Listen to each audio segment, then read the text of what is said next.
Welcome to another episode of How to Craft. Today we're going to be taking a look at crafting a BAMA Bow. Now I know the meta has shifted a little bit and Voltaxic Rift is kind of on par with a crafted bow such as this caliber, but I thought I would make a video regardless to show you how to go about crafting it. Now it is a pretty straightforward craft, though there are a couple of points in the crafting process where it can go sideways on us. With the steps on the screen, feel free to pause them for your reference. If you do not feel like doing that, don't worry, I will be flashing the steps on the screen as we go along this crafting journey. Without further ado, let's get started.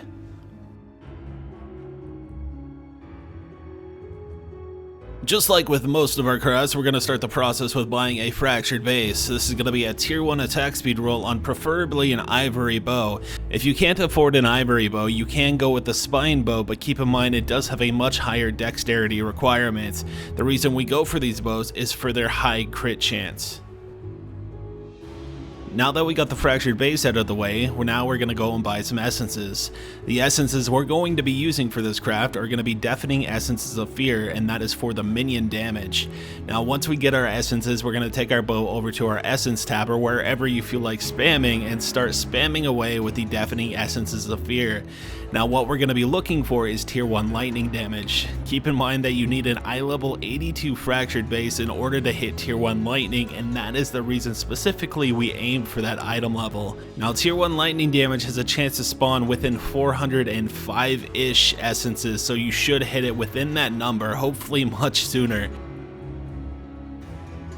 After we hit our lightning damage, there's a high probability that we added a third prefix to the item.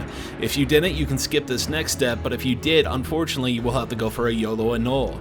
After we remove the third prefix, we're going to go to our crafting bench and craft prefixes cannot be changed and follow that with a Veiled Orb Slam. Now this is where it can get kind of pricey because we are looking for a prefix, and that Veiled Orb can give us a prefix or a suffix, and we're not guaranteed either. As you can see with my first attempt, I hit a suffix, but luckily for us we can salvage this. If we go to June, go for the Unveil, we can choose any of the modifiers she offers as we don't want any of them. After we choose the suffix, we can go to our crafting bench and craft prefixes cannot be changed followed by a scour.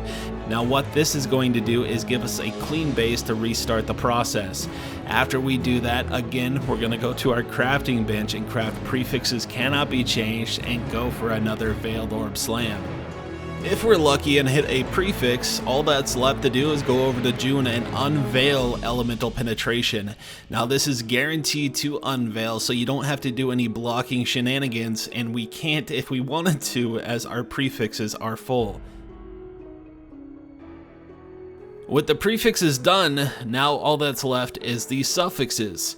Now this one is pretty straightforward. We're going to go back to our crafting bench and craft prefixes cannot be changed again, and then right over to the harvest bench. Now when it comes to the harvest bench, we're going to have a decision to make. We can go with the standard much cheaper option with the Reforge crit, or we can take it up a notch and go for the much safer route and the add remove crit. Now keep in mind an add remove crit is going to cost 20,000 life force along with a sacred life force, so you're spending approximately 3 divines per attempt. Now what we're going to be looking for on this harvest step is a high tier of critical strike chance or critical strike multiplier. Unfortunately, if you go the Reforge route and fill up your suffixes, you will have to settle for that bow. Once we have a decent critical strike modifier, we can call it a day. That is the craft of the bow, and we will finish it off at the crafting bench. We're going to go to our bench and craft minion attack and cast speed, and we are completely done with the craft. Thank you guys so much for watching this. I do hope you enjoyed. If you did, I would appreciate some kind of feedback. Drop me a comment, hit the thumbs up, share it with a friend, all that good stuff. If you have any future craft suggestions, I would love to hear those as well, as I'm trying to brainstorm more videos. That's going to do it for me. My name is Chris. Thanks a ton for watching, and I'll talk to you guys next time.